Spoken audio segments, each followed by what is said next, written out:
So we are here in Erin Kearney's studio here at Buffalo Art Studios. And how long have you been a studio artist here, Erin? I joined in November 2021. So still COVID-y. Yeah. So like a year and a half. Mm-hmm. Yeah. Okay. And you're getting ready for your show that opens at the end of July. Mm-hmm. July 28th. And I just thought it'd be interesting to have a little conversation about your process, because it's not necessarily a representational approach to artwork. So I think sometimes people don't necessarily understand the motivation behind the making of an object that isn't clearly the representation of another object. Right. So I thought it might be interesting. So you work with different materials maybe than a lot of people recognize. This is what that we're looking at, the big thing here?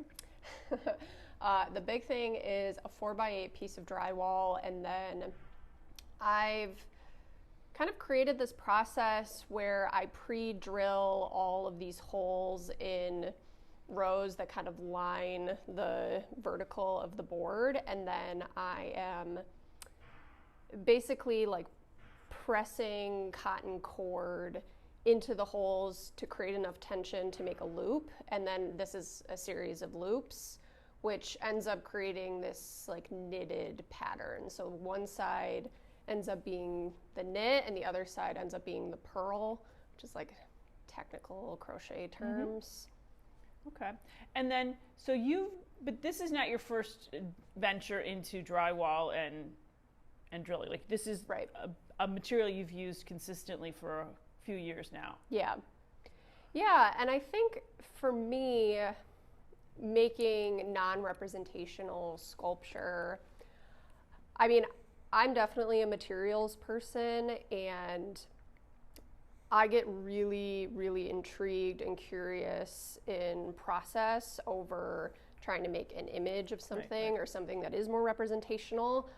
I've been drawn to drywall and cement and insulation foam and materials that are found in kind of the construction or deconstruction of a home. I'm really interested in domestic spaces, kind of these like domestic fiber processes that have been passed down and like learned through generations of women in my family, and kind of marrying material and process together to see what happens. I'm never really sure, like I have made work like this before, but this board is acting completely different than previous work. So my hope is that this will be standing, but I don't really know what's going to happen when it comes time to like move it into the gallery and see.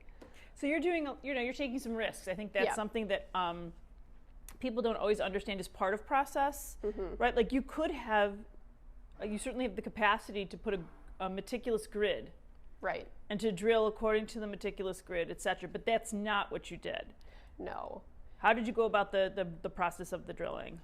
It's kind of like this manic process where it almost feels like drawing in a sense, where I start with one vertical line and then one horizontal line along like the kind of like XY axis, and then I am like kind of just drilling out from there on hand. So now I'm getting to like the end of the board where I'm clearly getting really tired. Like you can see the board is starting to give way, but so is my hand because it's starting to get a little bit wavy. I'm like adding holes in some places where they shouldn't be. I'm missing holes in other places. So it's not this like perfect pattern of hole, like there's not a like perfect amount of holes per knit essentially, so there's some like irregularity there, which I think, I don't know, I'm interested in that specifically. I think it kind of adds to this chance idea that we're talking about, and it kind of makes the work really human versus something that could be really regimented. Like I could wet the board and like bend it that way too. Like I could skip a step, but and like really try to ensure that it stands. But I'm letting these processes unfold and letting the materials have some autonomy with one another. Yeah, and I think it's interesting how much of there's a gestural quality to your work. I think because you are getting fatigued and you are working in long stretches, and you are allowing your body to have fatigue. You're allowing that to be recorded in the work, which I think you're right. It does add a humanity. And I think there's something really personal about that. You're about the same height as I am. You know, you're 5'5", 5'6". Yeah. You know, holding the tools for a certain amount of time. Like, you know, I know I saw you working on that, and I'm hoping, you know, we'll see you working on some of this. There are limits to the gesture. Right. Right? There are limits to, you didn't get up on a ladder. Right. And I think, I don't know, like, in this process, I've made like these drilled boards before. I've made this kind of like knit structure in different iterations, and I always kind of block out the physical aspect. I'm like, oh yeah, I can do that again, because it is so taxing on the body doing it. Like leaning over, like the only way that these center threads get pushed in is like my body actually basically bending in half to get there. So can you do, that's, you know, and I can talk at you for a minute. I know that it's hard sometimes to, this is, you know, it's interesting because I think so much about, and I think you go back to domestic space, right? That knitting or crocheting is oftentimes something someone is doing in conjunction, like it's a multitask, right? Whether they're having a conversation or they're listening.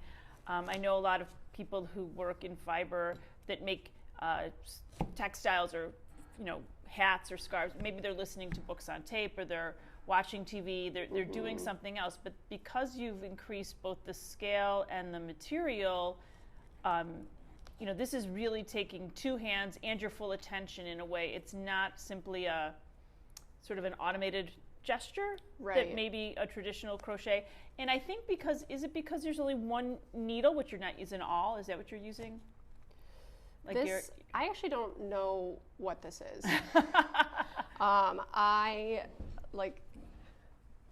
I think I took this from the wood shop at my grad school and just kind of continued using it. It was like the perfect thing, but I think it's essentially a punch. A punch, yeah. So then you would hit this with a hammer and it would make this shape. Because like, isn't it like the knitting is with two needles and crochet is with one? Yeah, essentially. Like in crochet, you have a hook, so you're and knitting, you have two needles, and you're kind of like working inside both of them. One thing that I think is really interesting from both of those processes that transfers here is that it's one continuous thread. And then if you're adding in a new spool, you're tying it to the next one. You're like continuing that bond. And it's essentially like at the end of this board, you could take a piece of thread and like rip the whole thing out.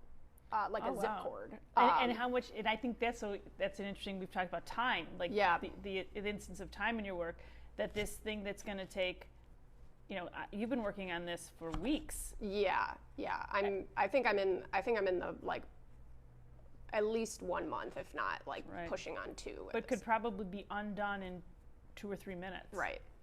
And that both the materials would all still be intact is interesting to me too, thinking about it that way.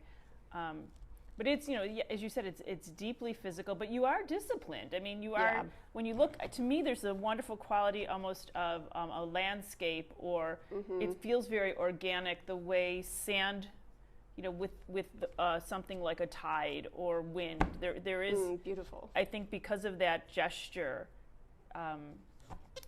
it just feels, as I said, it just feels very, very organic to me. And, you know, it's really pleasurable to look at it. It's got a rhythm to it and a balance, but it's not too symmetrical. It doesn't become visually boring. Yeah. You know, and to see, I mean, again, the discipline of keeping the stitches unified as much as you can. You know, I'm impressed. I'm somebody that tends to go fast. Like I'm not good at tasks like this because I'm bad at keeping the tension consistent, because I just want to go faster, and then I'm tired and I'm going to go slower. There's a real discipline. When you're working and you're not being talked at by me, do you listen to music or books on tape, or are you really just focused on is it meditative? I think it depends on the day. I think actually for me, in my studio space, I'm watching a lot of movies that I've seen before, or like TV shows actually, or like documentaries that I've seen before, just because that's kind of the passive part of the process. Like, okay, like I have something moving, but like my brain can actually focus here versus like that. Whereas sometimes if I'm listening to a new podcast, I'm like, oh, that's really interesting. I'll like stop and think about it. I'm like, Yeah. okay, yeah, that actually becomes more distracting for me. But, and then some days I'll just sit, if there's no one in here, I'll just sit in the quiet, which is nice. I was just speaking with my daughter and two of her friends who all just graduated from college, and we were talking about how relaxing it can be to reread or to revisit that, that it is, because it's both, entertaining, but also nostalgic. You're remembering why you liked it. You're remembering those feelings in the same time as you're remembering while you're experiencing. And I think that's part of, some of your work does talk about memory and connection, doesn't it? You've mentioned before with your house, your childhood house. Right, and I think I'm speaking to that materially more than like how the work comes to form. The thing that I find in these, like we kind of talked about before, like these passive processes, I'm interested in like this tension of like how to make it active, and how can I really like pull my own attention but also pull a viewer's attention into these spaces. And for me, like a lot of it did initially start with like the architecture of my parents' home and growing up in a house that was like over 100 years old. And for like living in a piece of architecture like that is really interesting because it's kind of like living inside of a body. Like there are scrapes and there are bruises and there are places where there are impressions left by like hands or like overuse, or like the carpet wears down in a certain area. Like I'm paying attention to those things in my parents' house, and a lot of that kind of sparks material interactions for me. And now, like living in an even older house as an adult and having a different relationship to the architecture, like as a kid, you're passive, right? You're not really helping with like home improvement projects or anything. You're just kind of like watching it unfold.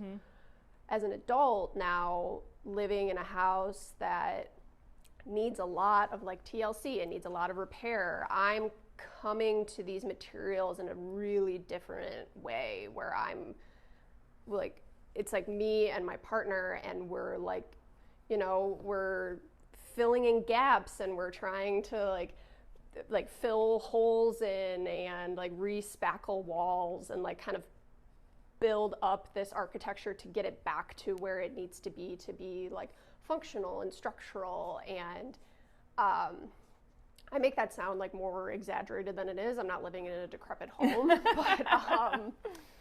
but it's really interesting because I feel like I'm coming into my studio space, like that's in that whole process of like repairing this space now and being an active member of repair in a piece of architecture has really had me coming into this space feeling different about this work. Like it's not just about like seeing the wear and tear of a piece of architecture. It's like, okay, like I live in a body, and this body, like there's scrapes and there's bruises and there's like scars from childhood and like whatever, and you kind of like your skin kind of stretches and grows with those. And I still think that's really interesting when it gets changed into the articulation of architecture, but I also think it's really interesting when you come at it from the other angle, where it's like, oh wow, like I can really change this space, like using really simple tools. Like I am addicted to this insulation foam, which is kind of disgusting to look at. It's like this like horror. It's a horrible material. It is. It's really, really nasty. But in that same light, it's really beautiful because it takes negative space. It gives form to negative space. And like I've been kind of, some days I'm here and then days that I'm not here, I've been like repairing this room in our attic where like the drywall, I'm either like peeling off the plaster and the lath where we have like wooden lath that holds that plaster on, or I'm like taking huge amounts of spackle and like really trying to like slam it in, like fill in these gaps. And we had one gap that was so big, my partner was like, okay, I'm gonna fill this in with insulation foam. Fills it in with one can, and he's like, I don't think that's enough. Fills it in with another can. I come in the next day, and the wall is like impregnated. I was like, oh my God, we're gonna have to cut all this out now. Yeah. But it's amazing. Like, it's an amazing material that it is able to just shift what feels like a really, really defined barrier, like a wall feels like a really defined barrier, and shift it out and completely change the form. So that is something that I am really kind of chewing on and thinking about, and now bringing into this space, being like, okay, this material has a lot of potential. What can I do with it in my own practice? Yeah, and I think what's interesting, to me, what I'm hearing and what I think is interesting, and it's a conversation I have when I am working, oftentimes when I'm meeting with very young artists or artists that are newer to their practice, and they're oftentimes afraid to lose control.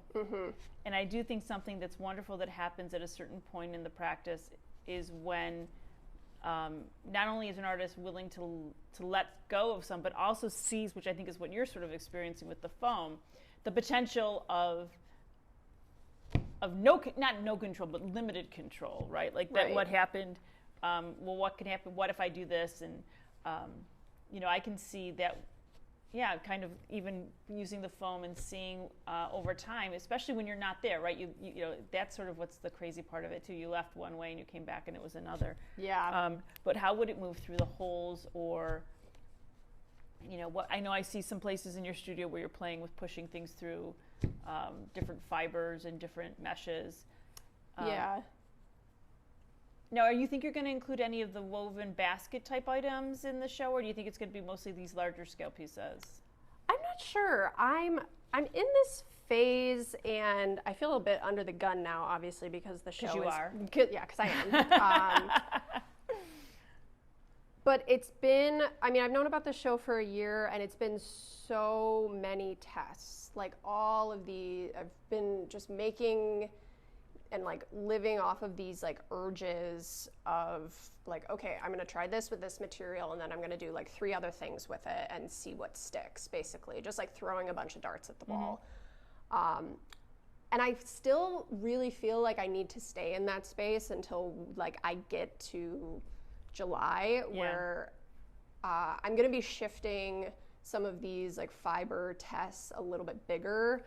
But I'm not sure. I think I gotta get in the space and see what it needs. I'm really thinking about like the architecture of the gallery and how to kind of activate that, whether like asking the question of like, are the sculptures doing that, or like, do I need to actually get at the wall and see what can happen?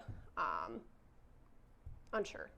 No, and that's okay. And I think, again, I think having the confidence to trust the process and to trust, it's interesting to me. I met with Bob Fleming, who'll be showing at the same time. And we were talking and measuring, and I said, and he's talking, he's showing me all this. So I said, just so you know, Bob, in my many years of being a curator, especially my last 9 years here, that I am pretty sure that I will send you back to the studio with at least a third of the work that you bring. I think everybody feels like because the space is so big, and in their studio it doesn't feel like they have enough work. But it's amazing how when you get it out into the gallery space and you want to let it breathe a little bit, you want people to move around it, how almost everybody, it is very rare that somebody does not bring at least a third too much work. They're always worried that they don't have enough work. Yeah, that's definitely a worry I'm having. Yeah, and then so speaking of Bob, he gave you a piece of his work to work on. What's going on with that piece? Yeah, I mean, I had a really lovely conversation with him, and it's funny, we work in really different materials, and I think our subject matter is pretty different, but there's kind of this similar process of like allowing chance to happen or being experimental with like surface and what goes on and what gets pulled off, etc. So Bob gave me a piece. I don't actually know how big it is. I would actually maybe like put it to like half of this, yeah, like there. Yep. And he really wasn't happy with it. He likes the back more than the front, and he's attached like swatches of his legal ties to it. And I've been kind of taking the length and shape of that swatch. So they're just these kind of like elongated rectangles. And I've been seam ripping out the horizontal threads in a similar shape. So I'm kind of like taking a note from him and basically creating like windows in the painting, so then there will only be vertical threads. And for me, I mean, we talked about it, and we talked about like drilling holes into the paintings and seeing what could happen with that. Or like I talked about like maybe some insulation foam or looking at the materials. But then when I got to working on it, I was like, he works on this like beautiful linen, and it has that like woven fiber quality already. I'm like, there's so much work put into this like piece of linen that gets like gessoed and painted over already. Like, I think just exposing the fiber work that's already there by like this subtractive process, a different subtractive process, I actually think that's really all it needs. I mean, I'm fascinated. I'm really looking forward to seeing it. I do think it's going to be a wonderful collaboration, both in that piece, but in general. I mean, Bob, yeah, you know, he doesn't, to me, when he paints, it's really more like drawing. He leaves large sections untouched, which is not typical for a painter. And it does require a ton of process. So it's interesting, like in a way, it's an opposite of what you do. He does a ton of tests. Right. He knows exactly where everything's going to go on the canvas because he can't paint over anything. So it's very measured. And although the paintings are of people moving gesturally, the painting process that he uses is not gestural. It's very precise and fairly sparse, I think is a word. And I think you're right that letting so much of that texture shine through, I think it's going to be interesting. And I do think that both like the texture of like this work is going to help, as you said, people notice that quality in the linen. Yeah. And like that, to choose that material to paint on is a choice. It feels like, I mean, I haven't painted on it, but it feels like it would act different than canvas. Like it's also, he's pulling those a little bit looser. Like he's got more of like a bounce back when he's painting, which I think is interesting. Like I think there are, and he's kind of working through questions of like, how do I incorporate this other practice that was such a big part of my life, whether it's materially or through image. And yeah, I just think there's really interesting questions that are coming up in the paintings themselves, and even like working on the back of a painting and seeing what kind of image that brings. So it becomes a little bit more abstracted. Yeah, I think there's a lot. I think there's so much there, and also as somebody that really almost shies away from imagery in my work, that's been the way that I'm like, okay, like deconstructing it. Like, what are the materials, like what's happening in this, and how can I like bring my practice here without like destroying the work that's already been there. Not destroying, but like letting his work shine as mine does as well. And I think it's interesting. I think a lot of people that don't that aren't artists themselves or work close with artists don't realize how often artists sort of create these rules for themselves. Like I was interested to know that you did an sort of the XY axis and then worked out versus, going maybe just left to right every time. Or, that a lot of artists do sort of create these rules or these structures to give some formality and some ritual to what they're doing.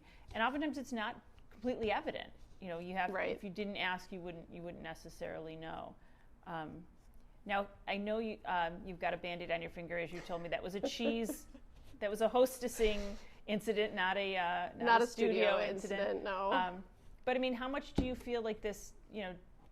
This physicality. You said when we were talking earlier about leaning over and having it, sort of hurt your back after all. Your hands after. I mean, 2 or 3 hours of this. Do you need Advil? I would need Advil. Yeah. I mean, I think kind of pushing my body to that like teetering point of like, okay, I mentally and physically really want to stop, but there's also like finite days that I can like spend a full day here. So there's a lot of like that. It's like, I think my process in most of my work really relates to being an athlete and like growing up as an athlete, playing sports and pushing your body like a little bit past being uncomfortable, and like letting yourself sit in that space. And so to answer that question, like, yes, I am tired. My body is tired. I have calluses on my hands and like my back hurts for sure. And I like tend to myself at home where like, like brain gets turned off and like I lay on the couch for like a good 4 hours after a day like this. But I think like I'm asking a lot of these materials, right? Like the dry, like in the spot I'm working on right now, like the drywall is actually like buckling out of the bottom. Like I'm trying to, now I'm creating a bigger hole that I'm filling in with rope and like trying to keep the pattern going. And like if I'm asking so much of these materials, like part of me is like, I got to give something to this. Like there's got to be a give and take with it. It becomes this kind of like collaborative process of like, I'm asking this board to like stay together and like it's bending and it's breaking and I've got fissures going this way and I've got fissures going that way. And like, yet it still holds some form. And I'm like, okay, like artwork is like specifically sculpture in my experience, like it's collaborative. Like if you want your materials to really, really do something, like you got to give a little bit to them. It's interesting too. As I taught art history at the college level for years and years and years, and I used to talk a little bit about that, especially again with non-representational art. And it's interesting. There's something happening here that is both incredibly metaphoric, but also incredibly literal. You are pouring yourself into this artwork, but I think about you are leaving a lot of DNA. You're leaving a lot, but you are. I always think about like, it's interesting, like when Jackson Pollock would drop the cigarette out of his mouth and into the camp painting. Here he is. He's literally leaving like part of himself. But what you're doing here, and I think it is true with sculpture. When you're sweating on your artwork, when you're rubbing your skin off on your artwork, there is, that work, that effort, that labor is very, very real. And to think about how much, of your DNA matter is in this. I'm sure there's a few hairs for sure. wound in, and as you said, the calluses on your hands and how you're not just touching every piece of it, you're touching it over and over and over again. And to me, that's really interesting too, that idea of how much of your physical self is being pushed into the material and becomes part of the sculpture in the end. Yeah, and I mean, my work is, there's, as everyone's work is, like there's the kind of like surface level, like elevator pitch that you give where it's like, yeah, I'm thinking about architecture and I'm thinking about domestic space and I'm thinking about materials and I'm thinking about process, but I'm also really thinking about the body. Like the body is very present in my work, even though it's not like representational there. But, you know, I think a lot about like with this work specifically, I think about a spine and collapse and kind of holding framework and how like a skeletal framework works. And it's interesting. I mean, I think if you, to me, I mean, you're still young, but like even something else it looks like I think about my hand, like my skin, the pattern of my skin, and how much I can see that here in this sort of the texture that you're creating. There's something cellular. Yeah. That I, you know, before talking to you, I wouldn't have necessarily have seen, but now I certainly do. Yeah, and then, which will be revealed when hopefully this stands. We'll figure that part out. But the underside of this is actually, like, I think this is, you know, obviously, like, sculptures are three-dimensional, you walk around them, it's like a, you know, it's a 360 process, but the underside of this board is really kind of the exciting, like, aha moment always, because I don't see it until it's done.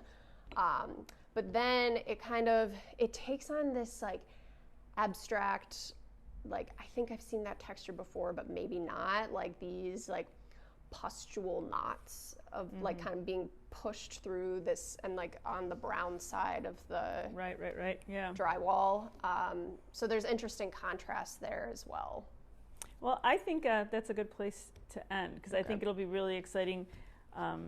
The reveal, you seem to like the reveal, right? Yeah. The same with the, like the pregnant wall, like what, and I'm curious if that motivates you to finish too, wanting to know what the other side looks like. Does that help kind of push you?